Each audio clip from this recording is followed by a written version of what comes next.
Madden 22 felt a lot like Madden 21, which felt a lot like Madden 20. But if we were to look at the one-star reviews, what story are they telling, and are they even coherent? Pete Carroll none too pleased with that last call. He's going to throw out the challenge flag.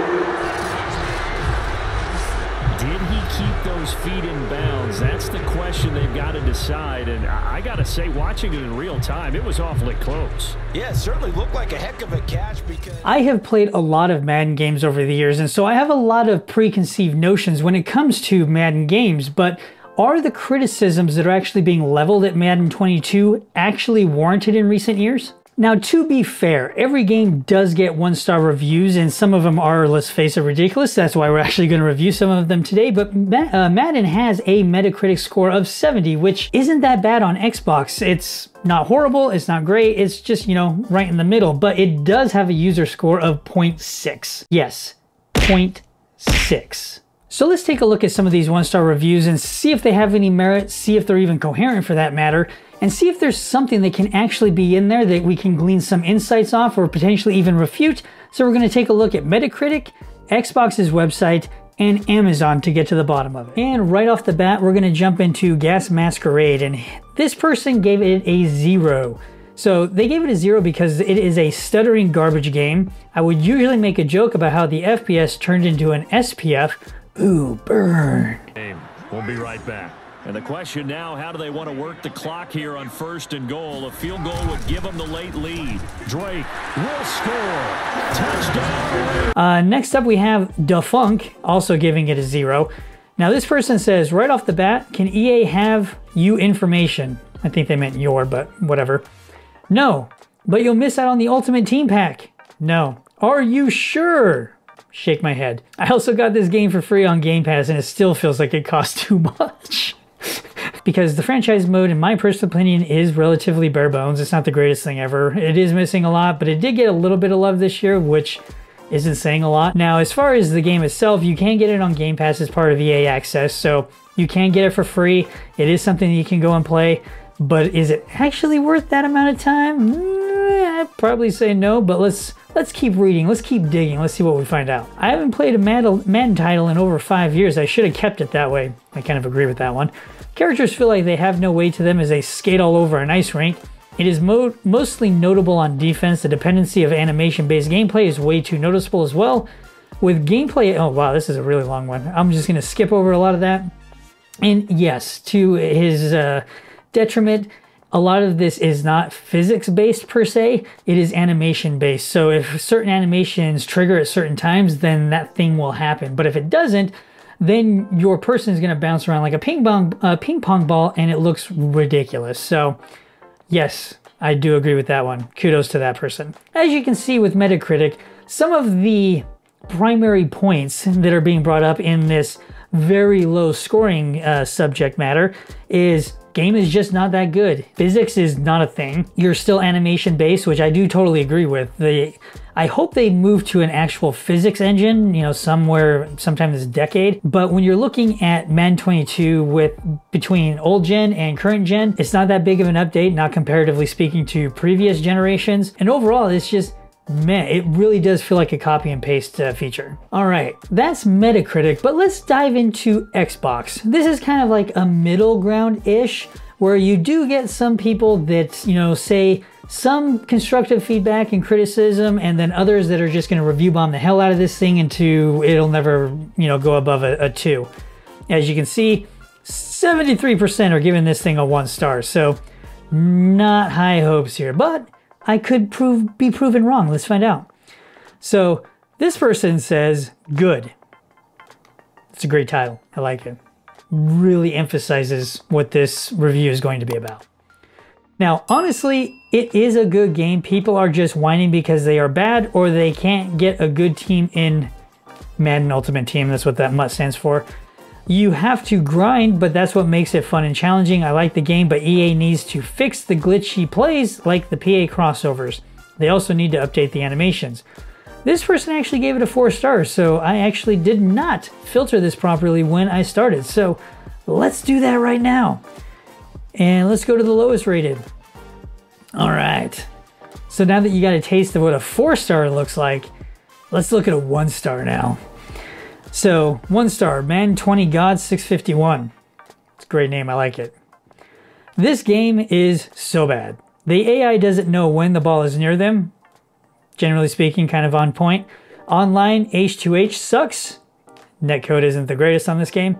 And you can't play Ultimate Team without versing a 99 overall team. It's just all around a really bad game. Would recommend. Well, I'm glad they would recommend it with a 1-star. Field position thanks to the interception. Now a play fake here on first down. And that is caught. Touchdown, Raiders. All right, moving on to Clever One UWU. That's a clever name. Sucks is the title. Just saying, I just started, and I don't doubt that there are people out there that are on my skill level. It would be great if I could get people that are on my skill level instead some overweight dude that thinks he's good because he beat a level 3 beginner. I think that's just a get good problem, or bad internet problem, or they didn't pay to win. It could go either way. Super Swagger comes in with an LOL as the title. Gotta love the really succinct title that I'm seeing here on the Xbox website for the reviews. But there needs to be a 0-star option, just terrible, somehow worse than 21, and that says something. I kind of agree with that. 21 wasn't that great. 22 really isn't all that great either. 20 was okay, you know, which was just a reskin 19. So, all right, whatever. Poor Snipers 123. I paid $60 for this game. Now it says I don't own it. Not even related to the game. Just, oh, that's a terrible user experience. I feel bad for them. Other than paying the $60 for the game, I don't feel bad about that part. All right, now we're going to jump into Amazon. I've kind of cut off some of the screen just so some of the names are omitted, and I'll try to blur out if it's a full name coming in here. But man, I sure do love Amazon 1-star reviews because they are a gold mine when you're looking at some of this stuff. So first up, we have constant bug that they don't care to fix. Face of the franchise is unplayable thanks to a black screen followed by a never-ending loop of the face of the franchise loading screen.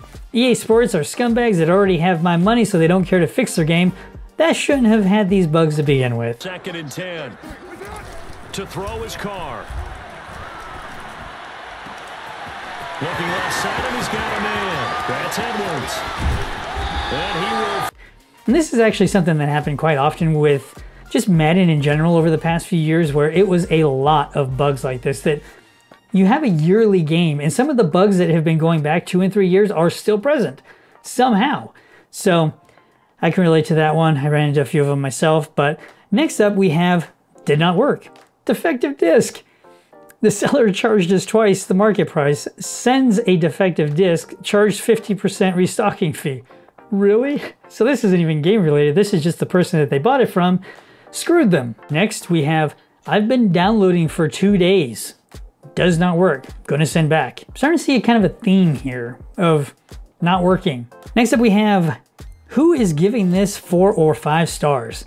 High ratings are probably from EA Sports. This is the worst man yet. I'm serious. I've requested a refund, but Xbox is ignoring me. Audio is messed up, characters are odd like a 90s game, the game crashes along, wrong stats, pictures pop up a lot, games have no celebration including the Super Bowl. It's the laziest game ever to the Super Bowl point. You actually swap out some assets, and the Super Bowl for Madden 21 and Madden 22 almost identical. Do not waste your money. This game isn't worth $5.99 if they got that desperate. Well, technically if you have Game Pass you can get it for free, so is it worth free? I guess that's subjective. How much is your time worth? We have one person here that hard crashed, and I actually experienced this one. A console game should not hard crash ever. WTFY. Oh yeah, there's a house on the 50-yard line that won't go away. NFL pick up a new game company. I hate you, EA. Oh, you gotta love when that happens. I love a house on the 50. And the absolute best 1-star review I could find after scouring the interwebs for hours was Furious arrived with a blank disc.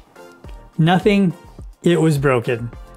I don't think it could get much worse that you're sitting there and you can't even get the game to work because there's nothing on the game. Let's say, for example, it's Christmas morning, you go down and you rip open that package and you see Madden 22 and it was the game that you've been wanting you know, since it came out in August. You're like, yes, this is awesome. I can't wait to play this game. And can you really imagine your surprise when you finally get that game, you rip it all open, you put it into the game, and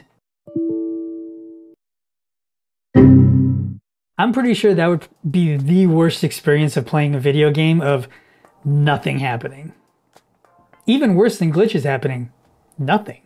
And last but not least, when I first fired up Madden 22, because I ended up playing it on the Game Pass, and the first time I fired it up, cool, went through all the agreements, kept saying no to some of those agreements because I really don't care to have the ultimate packs. It's just not my thing. And hard crash. Madden apparently hates me. Or EA hates me. It could go either way. Now in the comments below, I want to hear from you when it comes to Madden 22 and these 1-star reviews. Are they on point? Are they just trolling a little bit? Or is the game really just that bad? Let me know your thoughts, and make sure to check out the video that is recommended for you, and I'll see you out there.